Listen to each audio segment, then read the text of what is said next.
नमस्कार, जय Hind, Vande Mataram. Next world study पे आपका बहुत बहुत स्वागत है।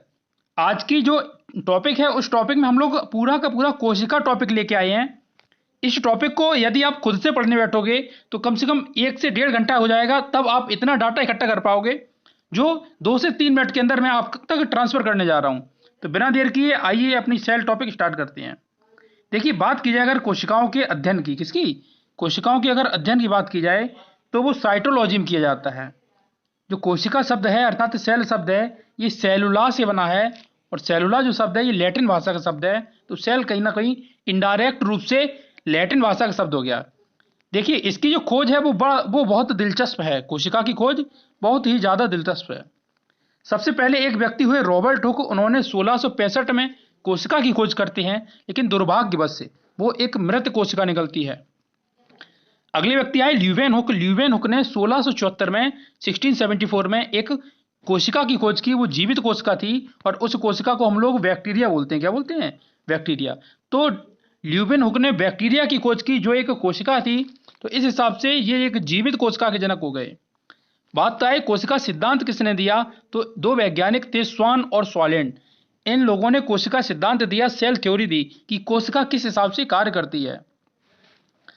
कोशिका के अंदर एक केंद्रक भी होता है। कोशिका के अंदर केंद्रक होता है। ये रॉबर्ट ब्राउन ने हमें बताई कि एक केंद्रक और केंद्रका होते हैं, और जो केंद्रक होता है ये पूरे कोशिका का मस्तिष्क का कार्य करता है।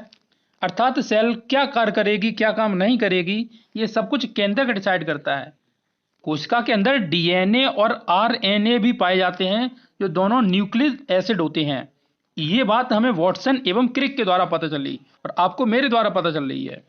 बात की जाए राइबोसोम के बारे में, तो राइबोसोम की खोज पैलेट नामक व्यक्ति ने की, और राइबोसोम को प्रोटीन की फैक्ट्री बोलते हैं। राइबोसोम को प्रोटीन की फैक्ट्री बोलते हैं, क्योंकि प्रोटीन का जितना भी मैनेजमेंट है वो पूरा राइबोसोम करता है। अगला होता है आपका लाइसोसोम।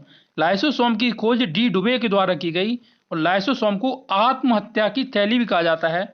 सपोज कीजिए कोशिका सेल का ये वाला हिस्सा खराब हो गया, तो लाइसोसोम क्या करेगा, इसे काटकर नष्ट कर देगा। तो इसीलिए इसे आत्महत्या की थैली के नाम से जानते हैं। अगला एक फैक्ट है वो है आपका तारकाय।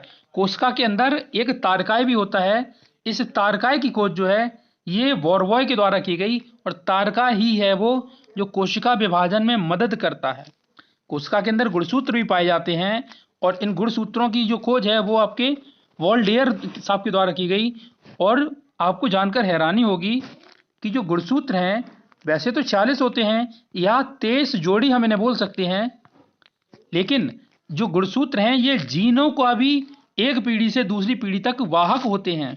अर्थात यदि आपके पापा रेसर हैं तो आप में भी कहीं ना कहीं रेसर के गुण स्वतः ही आ ही जाएंगे। बात की जाए गोल्जी काय की, किसकी? गोल्जी काय की। कोशिका में एक गोल्जी काय होता है। गोल्जी नामक वैज्ञानिक ने इसकी खोज की, तो नाम हो गया गोल्जी काय। सेल के अंदर क्या आएगा, क्या उससे जाएगा, उसके जाने के लिए जो ट्रैफिक का कार्य करता है वो गोल्जी ही करता है। मतलब ट्रैफिक के माध्यम से हम लोग सामान एक जगह से दूसरी जगह पहुंचाते हैं ना, तो कोशिका के अंदर कोई भी सामान आना हो या जाना हो वो सब गोल्जी काय के द्वारा ही आता जाता है। बात की जाए कोशिकाओं, देखिए कोशिकाओं के प्रकार के बारे में, तो कोशिका मुख्य रूप से सेल है ये 2 प्रकार की होती हैं। सेल 2 प्रकार की होती हैं, प्रोकैरियोटिक और यूकैरियोटिक। जितने भी जीवित होते हैं उनमें यूकैरियोटिक, और जो पादप होते हैं पेड़ पौधे उनमें प्रोकैरियोटिक। याद ऐसे रखिए, यू यानी कि तुम्हारे अंदर कौन सी है? यूकैरियोटिक। आप तो जिंदा हो ना, जिंदा हो तो जिंदगी की नाक में दम कर दो और अपनी नौकरी को हासिल कर लो। बात की जाए सेल टॉपिक यहीं तक था, इतना ही था, और सेलों के अध्ययन को साइटोलॉजी बोलते हैं, मैं आपको बता ही चुका हूं। जानकारी अगर पसंद आई हो तो चैनल जरूर सब्सक्राइब कीजिए। ऐसे ही इंटरेस्टिंग फैक्ट बहुत जल्दी जल्दी आप तक पहुंचते रहेंगे। तब तक हंसते रहिए और देखते रहिए नेक्स्ट गोल एग्जाम। जय हिंद साथियों।